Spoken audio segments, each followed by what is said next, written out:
이명박 전 대통령을 검찰청사로 불러 21시간 동안 조사한 서울중앙지검 윤석열 지검장이 오늘 조사 결과를 문무일 검찰총장에게 보고했습니다. 문 총장은 이 전 대통령에 대한 신병 처리 방안 등에 대해 충실히 살펴보고 결정하겠다고 말했습니다. 검찰은 110억 원대에 달하는 이 전 대통령의 뇌물 혐의 액수만큼 이 전 대통령의 재산을 추징할 방침입니다. 신세아 기자의 보도입니다. 문무일 검찰총장은 오늘 아침 출근길에 이명박 전 대통령의 신병 처리 방향 등을 묻는 기자들의 질문에 충실히 살펴보고 결정하겠다고 말했습니다. 대검은 어제 서울중앙지검에서 이 전 대통령에 대한 21시간 조사 내용을 약식 보고받았습니다.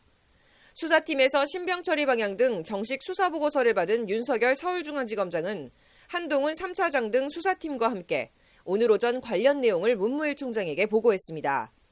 보고 내용엔 이 전 대통령 조사에서 나온 주요 진술과 수사 과정에서 확인된 관련 증거, 법리적 쟁점 등이 포함된 것으로 전해졌습니다. 이 전 대통령에 대한 신병 처리 여부와 관련해선 구속 수사와 불구속 수사 방안의 장단점을 함께 보고한 것으로 알려졌습니다. 이 전 대통령이 혐의를 부인하고 있고 관련자들이 구속된 만큼 수사팀 내부에선 구속 의견이 우세한 것으로 전해졌습니다. 문 총장은 주말 사이 여러 의견을 숙고한 뒤 다음 주 초 구속영장 청구 여부를 결정할 것으로 보입니다. 구속 여부와 별개로 검찰은 이 전 대통령 뇌물수수 액수 혐의만큼 이 전 대통령의 재산에 대한 추징보전을 법원에 신청할 것으로 보입니다. 추징보전은 범죄로 얻은 불법 재산을 형이 확정되기 전에 빼돌리는 것을 막기 위해 양도나 매매 등 일체의 처분 행위를 할 수 없도록 하는 것을 말합니다. 검찰은 앞서 국정원 특활비 뇌물 등 혐의로 박근혜 전 대통령을 기소하면서 박 전 대통령의 내곡동 자택 등 58억 원 상당의 재산을 동결한 바 있습니다. 현재까지 이 전 대통령이 받는 뇌물수수 혐의 액수는 110억 원이 넘습니다. 이에 따라 현 시가 기준 100억 원대에 이르는 이 전 대통령의 서울 논현동 자택 등이 우선 추징보전 대상이 될 것으로 보입니다.